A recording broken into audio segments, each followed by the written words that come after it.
picturesque Norfolk coast lie the villages of Deepdale and Brancaster State.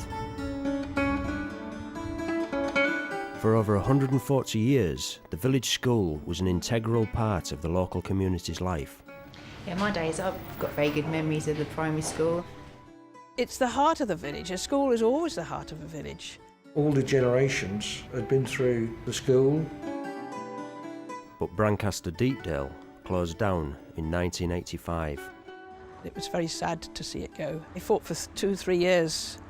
At 85 we closed and they started fighting to keep it open in 1982. The school buildings are now part of 2 houses.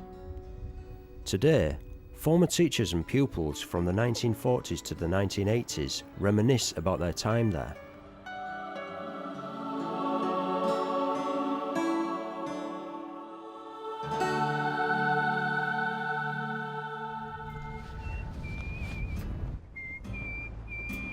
Mervyn Nudds is the harbour master. He went to Deepdale School in the 1940s. When I first came to Deepdale School, I always remember my mother bringing me down by hand and coming in. And I think she hadn't been gone long before I ran out and was dragged back again. I learnt my lesson. We didn't used to come in through here. The gateway went along out through there, which used to be the schoolmaster's house. And this basically here was the infant room with a porch a little further back. Then you come to the senior room. I remember coming up into this room when I was 7 years of age. Now, looking at the ceiling, before it was covered in, that had the actual roof was like this, if you see my hands, inside, and there was 3 beams went across there, and basically that's where the blanket hung across to separate the juniors from the seniors, or the vacuees. Oh yeah, we got lovely memories of the vacuees, really. You played one another up or had goes at one another, but you know, basically, yeah, we was all still friendly. And we used to sing all the war songs, Tipperary and Run Rabbit Run and things like that. We used to have a whale of a time. What we wanted to do as boys then was to get out and do something like go and working on the farm, helping with the war. We used to go potato picking, and that was all part of the war effort or things like that. You all helped and you worked in with one another. We also used to go out onto the farms with the teacher to see how things went on and showing things. And in that day and age, all the older people had time for the younger people. You learned a lot like that. I mean, basically, I was doing a harvest when I was 9 and working a horse when I was 10. The other thing we used to do was go on nature walks, and you learn all about the grass and the flowers. Well, you was a country person, you were glad to say you remained a country person. On the exercise book, there was a little motto on there, whatever is worth doing is worth doing well. And that should be on every book now at Goat School. Brenda Elsey was the headmistress from 1969 to 1985. When I first came here in 1969, this was a hayfield, and it was left and cut at hay time in June. When I came, they decided that we could have it as a school field. We used to bring the children out here on nice hot days. We had our sports day here once a year, and it was a fun sports, and they did all sorts of things like running races, egg and spoon that they had, and we also used to have obstacle races. And of course we had to have a parents' race, mums and dads. It was great fun. But in Mervyn's day, it wasn't all just fun and games. Miss Bright was very strict, very Victorian. If you didn't learn your lessons properly, she used to stand you up in the corner with a big D hat on. A lot of the children were just petrified of it, but I wasn't. She stood me up in the corner one day near her desk, and she was talking to somebody, the rest of the children, and there was a pair of scissors on the side of the desk, so I slipped them and put them on the chair she was going to sit on. When she sat down, she actually cut a dress. So now you know what I was a little tearaway at times. This is unrecognisable from when I saw it last, the last day of term. Both the classrooms, the roof space went right up as far as the tiles. There was no false ceiling like this. And this is marvellous that it's now beamed and it's very attractive. This room was warmed up quicker than the other one, part of the smaller, and also because of the roof being lower. In mine, it took 2 or 3 days to heat the roof space up. And by the end of the week, you were cooking with the 2 pot-bellied stoves that we had in. This was Mrs. Tate's infant room. Mrs. Tate was an excellent teacher.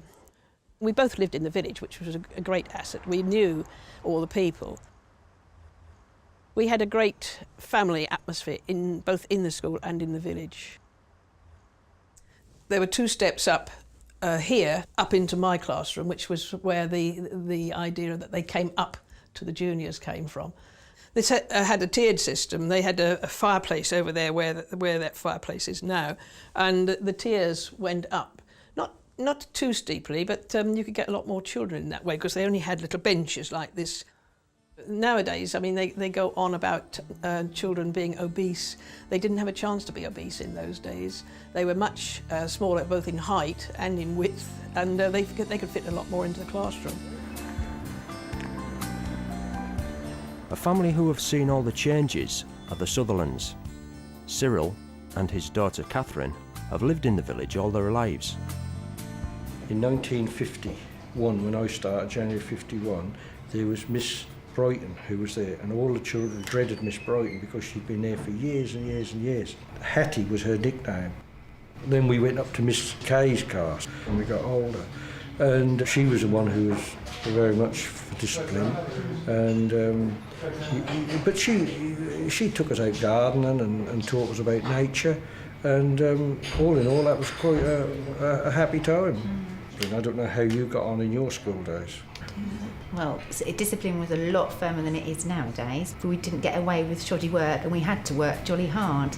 There were certain standards we were expected to adhere to, and if we didn't, we were in big trouble. Yeah, a very small unit, but very happy.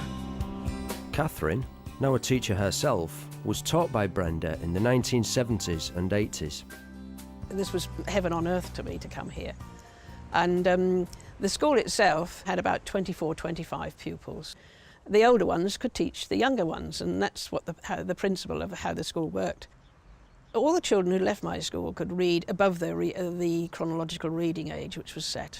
If you can't read a maths book, a textbook of any kind, or nowadays the computer screen. The only computer we had in school was when they first came out. We had a little Spectrum, and that was pretty hopeless. The children cottoned onto that far better than I did. Yeah, my days, I've got very good memories of the primary school. The chalk on the blackboard used to really squeak. Nowadays, blackboards are considered a health hazard in most schools. And in my classroom where I teach, it's 3-year-olds going up to the interactive whiteboards, changing the programme with the pen really confidently. Yeah, the curriculum was very varied to what it is nowadays. They could do a lot more about local things. I mean, I remember we did a lot of nature work. It wasn't the same thing every day like it is. You know, you have to teach literacy and numeracy nowadays. It wasn't like that. You know, we had a lot more free time to do different things that we wouldn't find in the curriculum today. Every year we did a nativity play in the church. Church was always packed, standing room only. We had quite a bit of religious education as well. The school was a church school, and the Reverend, he used to come down quite frequently, and then he just knew everybody in the village. That was just such a different way of life it is today. And village life wouldn't have been complete without the school dog. I knew when I moved into the village I would have a puppy, and so I brought the puppy into school, and the children loved her, and she was called Honey. She used to go from one classroom to the other, and she'd come out and watch them play, and she'd meander around. She was a very, very gentle dog. And when, unfortunately, at 12, she died, and the whole school was sobbing for a couple of days. And until they sat one day, very well behaved, arms folded, upright, most unusual, and one of them had been elected spokesperson and asked me, "Miss Elsie, when are you going to get us another puppy?" And I did, so. But you see, you was like me at Deepdale School. We finished at 11. Now, in my father's time, children stayed there till they were 14 and 15, so you had the whole age group at the school. My mother went there, my father went there, then we went there, me and my brother and 2 sisters. And then after a few years, because you come along, and there's you, your sister, and your brother, so there was all the generations had been through the school, but that was all part and parcel of the community.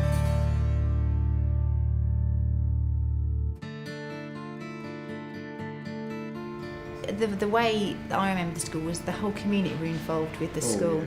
Yeah. It was, you know, the governors and everything were all people from the community who we knew. People kept popping in. We used to walk down to school and the old people would come out of the houses to talk to us when we came back. During the late 1970s and early 80s, many small rural schools faced closure. Village life was about to change. And then on Friday 1985 was when they closed it. The whole community felt it. It wasn't just, you know, the children of the parish that felt it. It was the whole community. We took it right to London, went to the House of Commons. I went and see one of the education ministers. And there was a terrific campaign by the parents and governors, but at the end we had to close. They decided to close it. Yes, yes. Yeah. But they did knock the stuffing out of the community. There's no doubt about it. Yes, yes. Everybody missed it, and you don't know who's in the village nowadays because it used to be... The children used to do it with the old people's complex. I remember they presented a seat once, didn't they? They come up and sung to them and various used to things. join with the carol singing and That's things right. around the community, everything. Yeah. Nowadays, you don't get that commitment because they do off doing different things. But we all were there, and all the parents were there supporting, which is, you know, a real achievement in those days, really. Yeah. So it was really sad that when that closed. Really sad. As the village adapted to the school's closure, the children found new schools, and technology slowly brought even more of a change to their lives. Whenever we went out, no matter which direction we went, we met somebody who would have time for us and show us how to do things. These days, you don't see children. They get off the school bus and they disappear up into their little rooms with the computers or whatever it is they have up there. And they never have enjoyed life I had when I was young. Despite the protests from the whole community, the school eventually closed in July 1985. The last day of the school, we had on the school playground, we had a maypole. And they did maypole dancing and country dancing, and we just gave everyone a concert and had a really good but sad time.